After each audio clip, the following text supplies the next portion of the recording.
Okay, so are you ready for this? Today we are doing a deep dive on something that I know a lot of people get stressed out about. Prepping for the IELTS speaking test. Yeah, it can seem like a really big hurdle, but honestly, with the right approach, you can totally nail it. And the best part? You can do it all right from home, even without shelling out for a tutor. We're going to unpack some super practical strategies, all based on expert advice. It's like having a personal trainer, but for your speaking skills. Exactly. It's all about targeted practice, kind of like working out your speaking muscles, ready to unlock that inner English speaker. Let's do it. So, first things first, got to understand what we're dealing with. What exactly is the IELTS speaking test? It seems so mysterious to a lot of people. Right, it's way less intimidating when you break it down. So basically, there are 3 parts. First, there's a quick intro, just like a little chat and a short interview. Okay, got to warm up those vocal cords. Makes sense. Yep. Then you move on to part 2, where you get a topics, and you have to speak about it for a bit longer, like a solo presentation.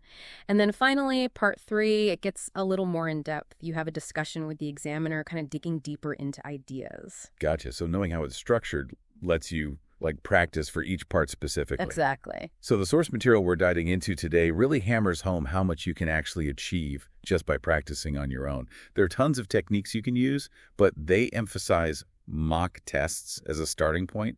I have to admit, I always found those a bit nerve-wracking. I totally get it. It can feel kind of high pressure, but honestly, they're like your secret weapon.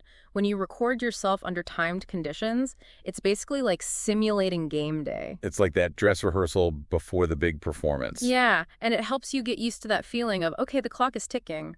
But more than that, it helps you pinpoint your strengths and weaknesses. Where are you already rocking it, and where could you use a little extra practice? So you're not just practicing aimlessly. You're actually targeting the areas where you need the most help. That makes a lot of sense. Yeah.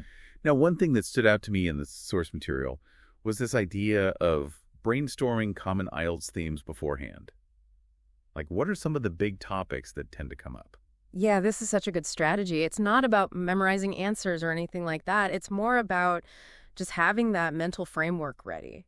So think about things like the environment, education, technology, travel, those kinds of universal topics that pop up all the time. If you've at least thought about these beforehand, you'll be so much less likely to freeze up during the test. You'll have those go-to conversation starters already in your back pocket. Yeah.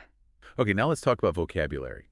I feel like this is something everyone worries about. For sure. And it's not just about learning as many words as possible. It's about using what you know effectively. And one way to really impress those examiners is by using synonyms.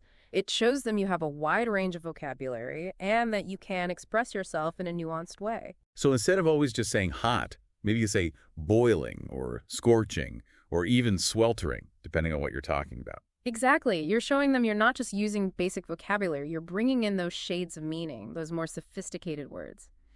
Okay, another thing they emphasize is using full sentences. Now, I know this might sound obvious, but why is it so important? Yeah, why not just give those one-word answers and be done with it? Well, because using full sentences is really the foundation of fluent speech.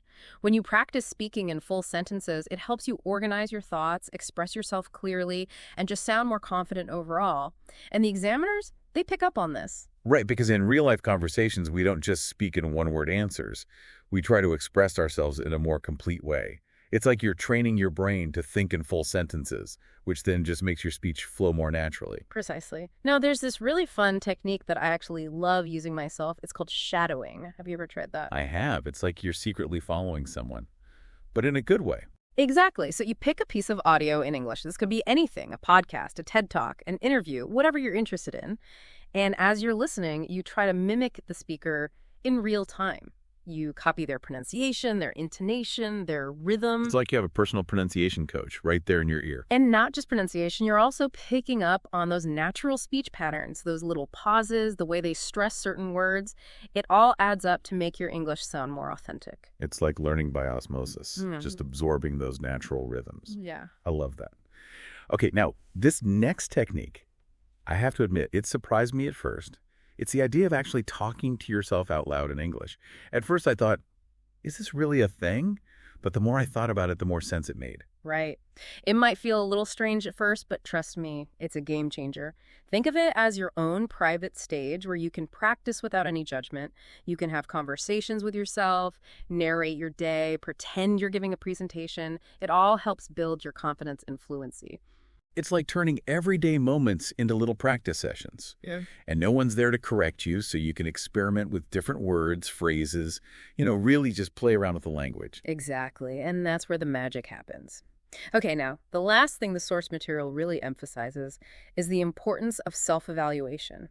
It's not just about practicing, it's about actually analyzing your performance. Right, because if you're just practicing the same mistakes over and over again, you're not really getting anywhere. You got to be your own best critic, but in a kind way. So after you do a mock test, or even just a practice session talking to yourself, take a few minutes to listen back to the recording. What do you notice? Were there any grammar slip-ups? Did you struggle with any particular words? Did your pronunciation sound natural?